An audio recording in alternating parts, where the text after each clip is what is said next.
Planète Vagabonde est un média indépendant qui propose une information 100% humaine, originale et inspirante pour vivre libre et avec enthousiasme.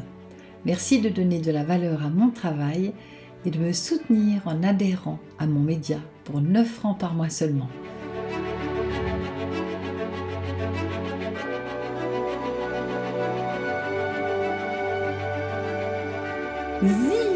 Ziad, tu es le nouveau héros.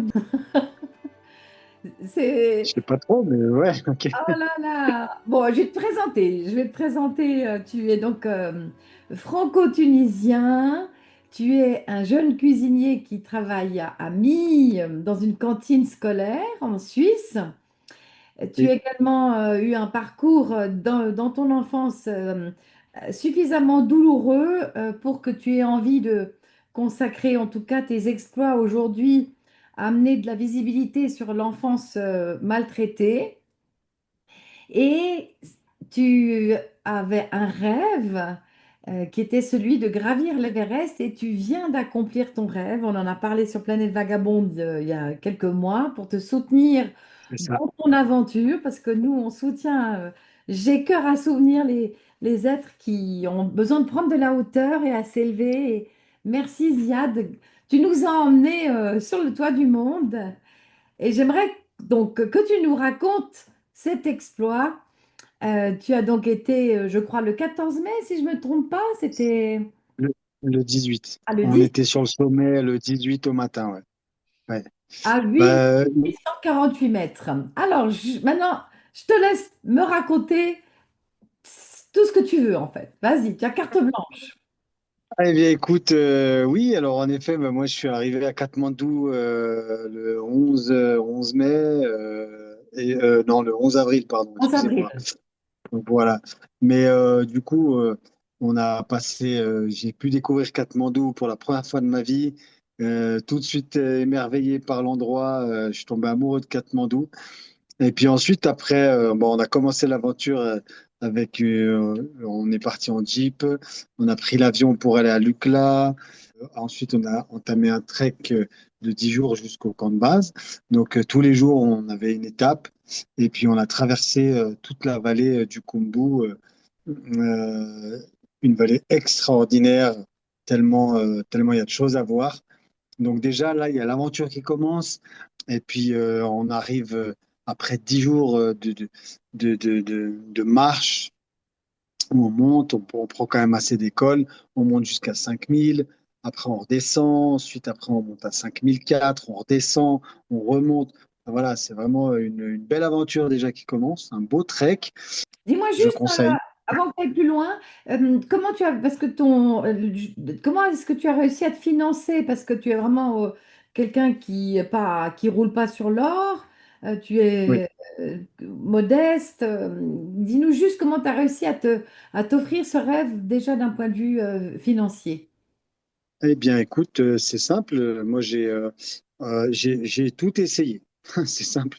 J'ai essayé, en tout cas, tout ce tout ce qui était en mon pouvoir. C'est-à-dire que j'ai essayé de faire une cagnotte au départ. Bon, ben voilà, c'était pas, ça n'avait pas pris. Ensuite, après, j'ai ouvert un compte. Là, c'était un peu plus sérieux. C'était plus facile pour les entreprises de me suivre à ce moment-là. Donc, je suis allé voir les entreprises. J'ai parlé, j'ai négocié, j'ai essayé de demander à beaucoup de monde. Certes, ben voilà, j'ai eu beaucoup de refus, mais il y a quand même quelques personnes qui ont répondu favorablement. Et jusqu'à janvier de cette année, je ne savais pas encore si j'allais y aller. Bah, petit à petit, ça s'est débloqué en fait à partir de février avec des sponsors.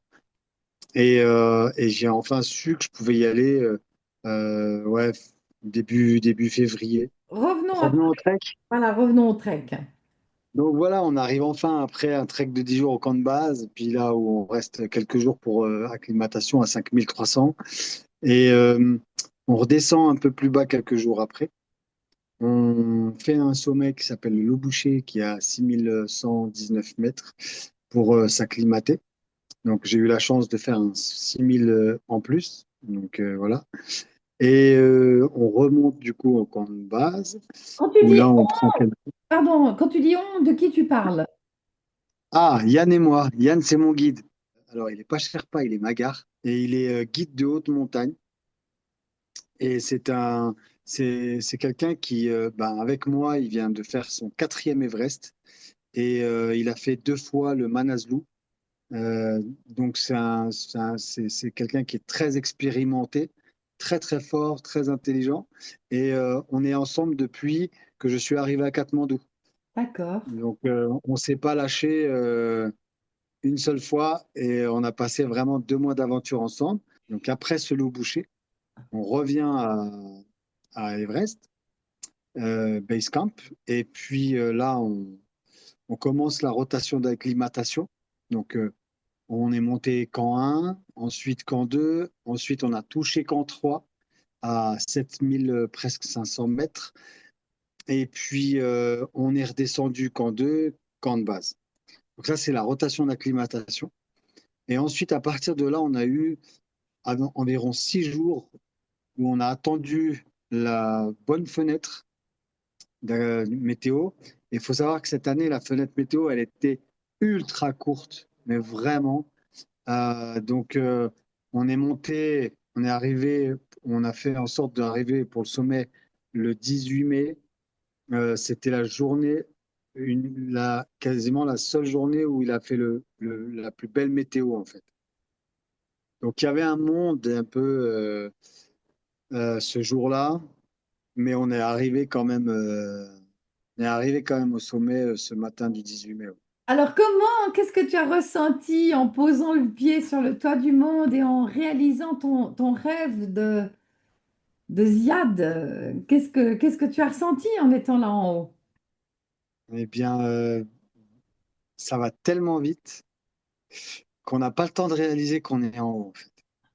Ça va tellement vite. On est resté pas plus de 30-35 minutes au sommet.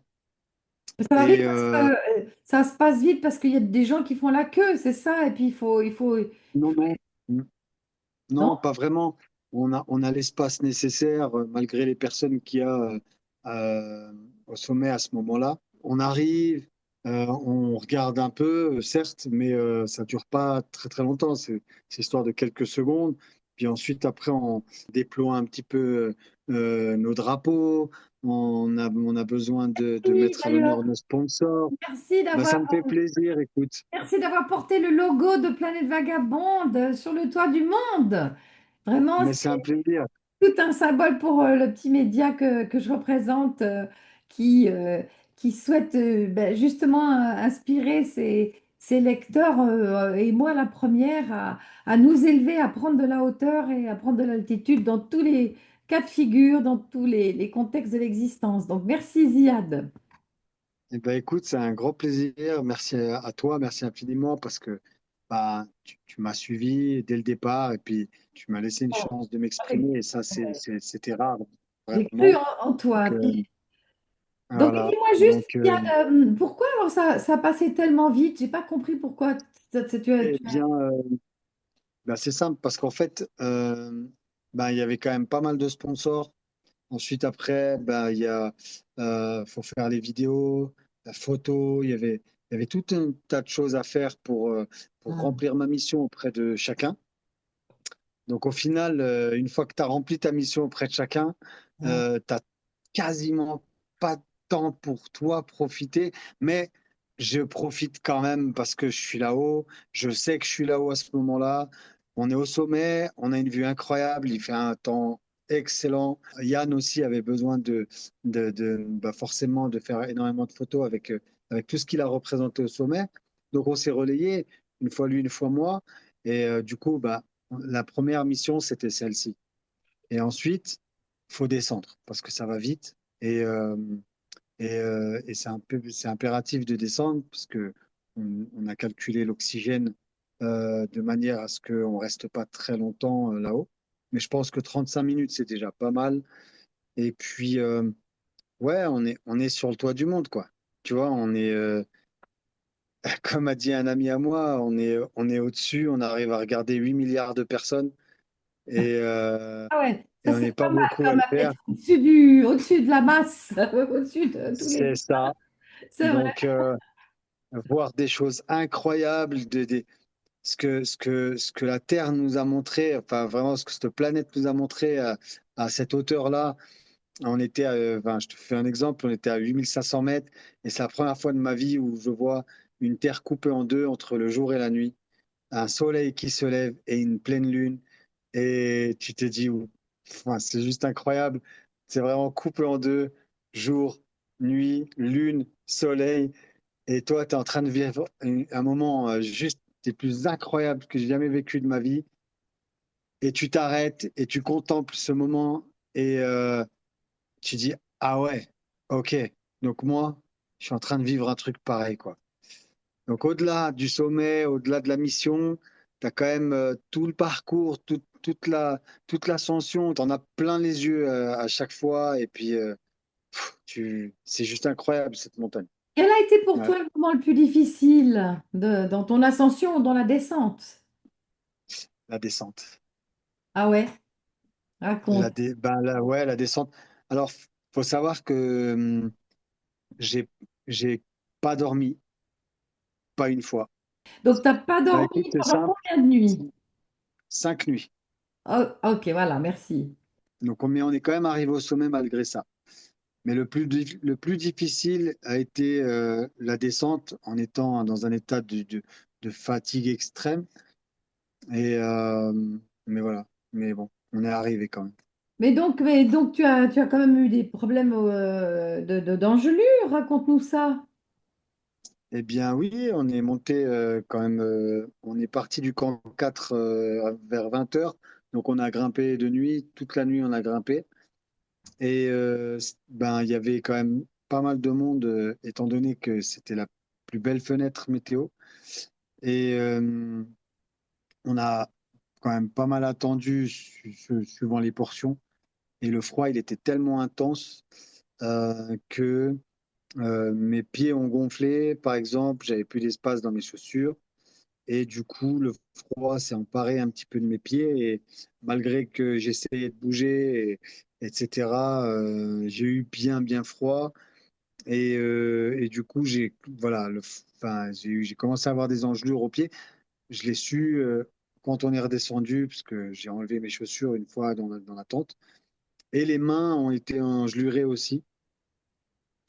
Euh, donc voilà, et ça m'a valu quelques jours à l'hôpital au retour à Katmandou.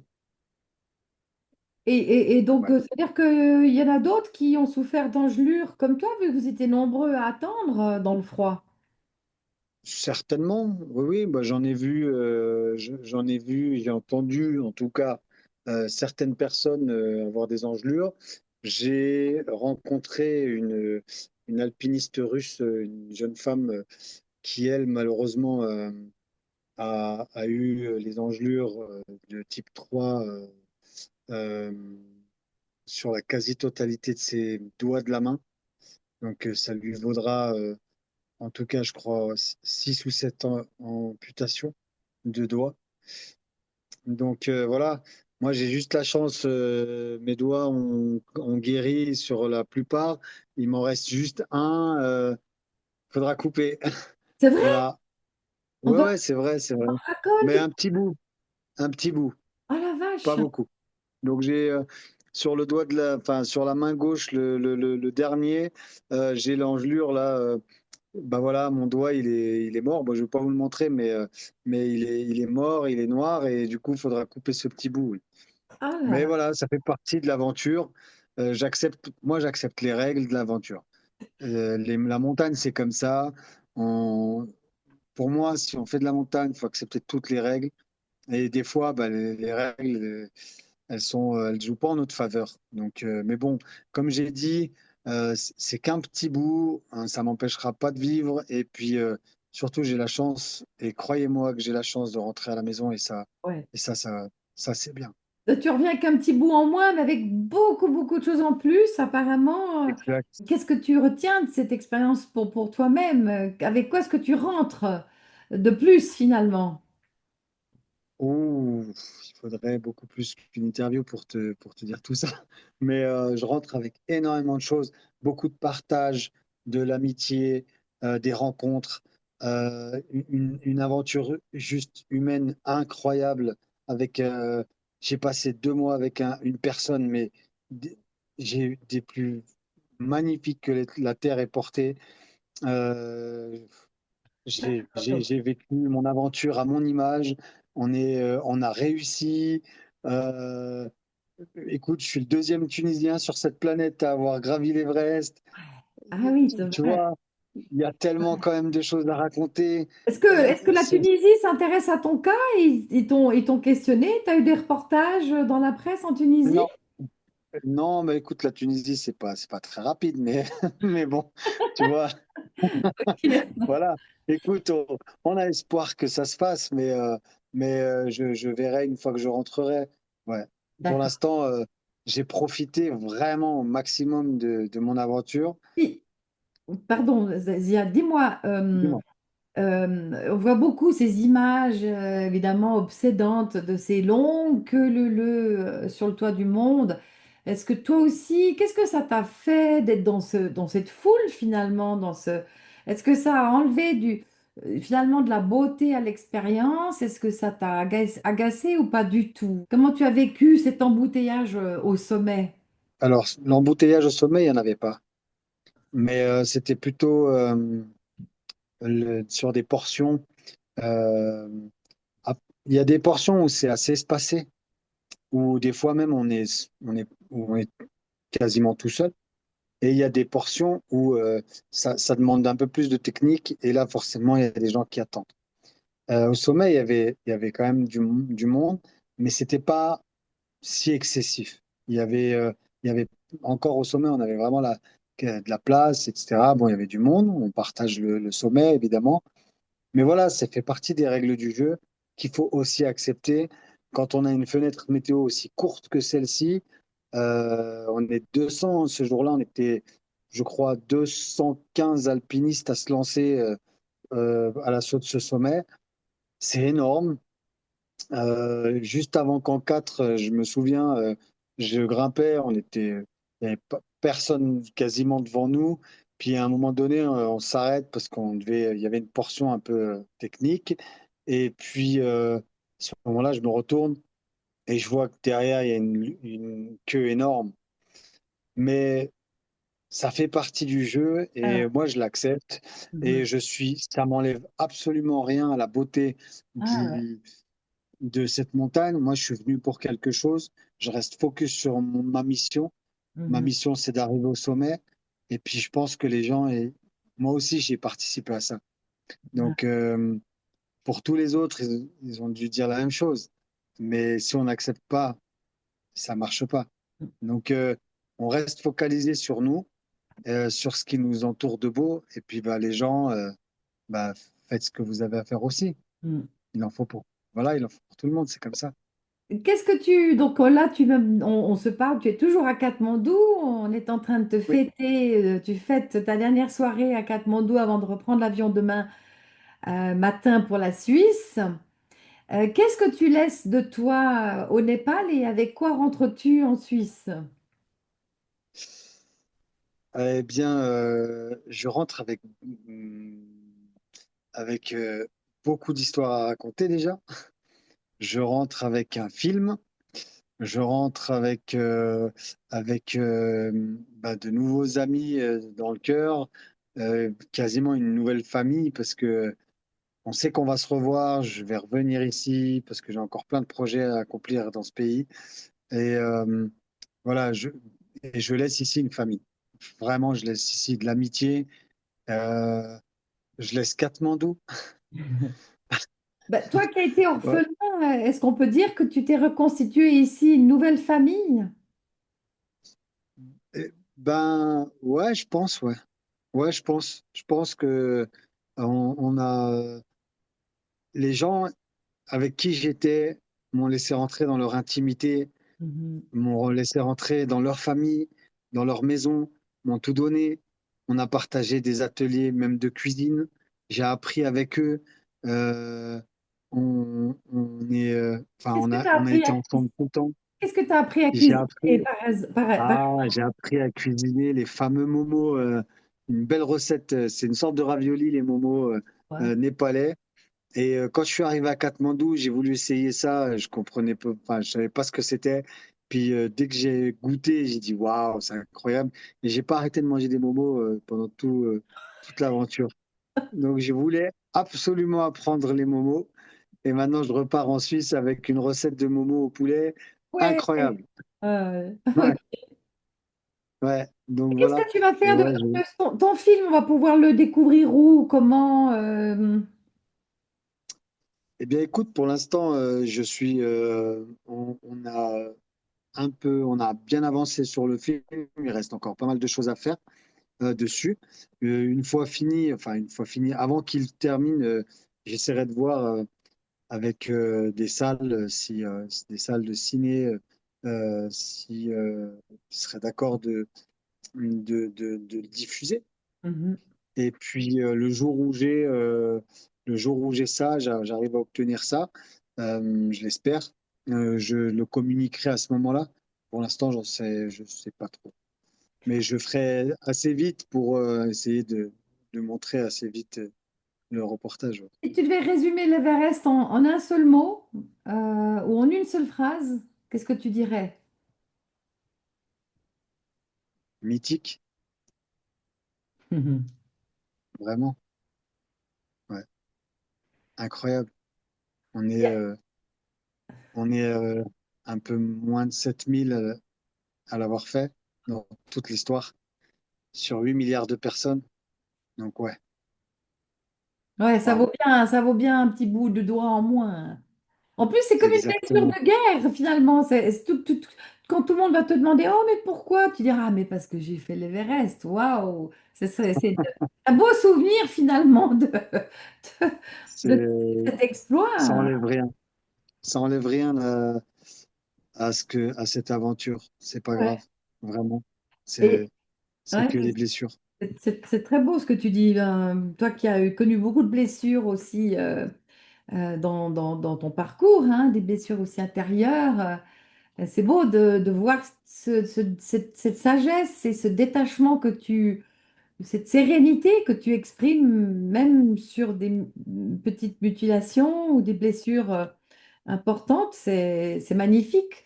On voit ce rayonnement qui est plus fort que tout finalement. On t'enlève un petit bout, mais on perçoit ce supplément d'âme et de beauté intérieure, de force avec laquelle tu reviens du sommet. Alors là, c'est clair, parce que je t'ai interviewé avant, je t'ai même rencontré avant, et je te vois là maintenant après. C'est clair il y a un truc en plus, hein, cher Ziad. Et ouais, c'est vrai. Je le cache pas. Hein. Donc, moi, je Magnifique. sais que je suis très fier d'avoir fait ça. Ouais. Et, et, et c'est vrai que je me suis battu. Je me suis toujours battu en soi. J'ai toujours. En fait, ce projet, c'était une bagarre du début à la fin. Et j'ai eu le bonheur de remporter ce combat. Et, et on peut être que fier de ça et de se dire qu'en fait, voilà, des fois, la vie, ça fait mal, mais quand ça fait mal, c'est pour quelque chose de magnifique derrière. Donc, faut pas baisser les bras, faut avancer. C'est tout simple, la vie. Ça fait mal, mais après, derrière, c'est beau. Et c'est ça, la vie. Ah C'est ouais, comme ça que ça marche. magnifique. Donc, bon, Quand tu dis effectivement que tu as dû te bagarrer du début à la fin, je pense que ça commence pas qu'avec ton entraînement pour l'Everest, hein. Cette bagarre, tu l'as démarrée très jeune et toute ta vie, tu as connu la résilience, tu aurais pu mal tourner, tu aurais pu devenir un voyou. Et en fait, tu as fait le choix de surmonter tes épreuves, ta solitude, ton abandon et de devenir un exemple pour toi-même et pour les autres. C'est fantastique. C'est pour ça que je suis très heureuse de donner la parole sur Planète Vagabonde parce que tu fais partie de cette actualité que je cherche à promouvoir par l'inspiration et l'exemplarité. Tu es un véritable exemple. merci, merci. Je regrette rien, en fait. Même, je pense que c'est ma vie, elle est faite ainsi. Et si, et je, limite, je remercie parce que je suis content d'être comme ça aujourd'hui. Je Est-ce pense que si j'avais pas traversé des choses comme celle-ci, j'aurais peut-être pas été la personne aujourd'hui que je suis. Et du coup, bah forcément, alors je suis très heureux d'avoir vécu cette vie Hmm. et de pouvoir être moi aujourd'hui. Voilà, tout simplement. Donc, Rien à rajouter, il n'y a rien à tout rajouter. va bien. Merveilleux, Ziad. On va conclure sur ce sourire radieux qui est le tien. Et je me réjouis de t'accueillir Ouais, prochainement en Suisse. Merci bah, avec grand encore plaisir. pour ce partage et On bon se voit. voyage, hein. Bah, merci beaucoup. Et puis, bah, écoute, tout bon à toi aussi. En tout cas, encore grand merci pour tes super interviews. Et j'espère qu'on va se voir en Suisse très rapidement. Tu vas me Et faire des on pourra momos, hein. encore. Je t'attends pour je compte sur toi pour m'inviter Ah, à manger des momos, hein. écoute, on regardera tout ça. Ça marche. Au Excellent. revoir, Ok, Ziad. Merci. bisous. À Bisous, bientôt. bisous.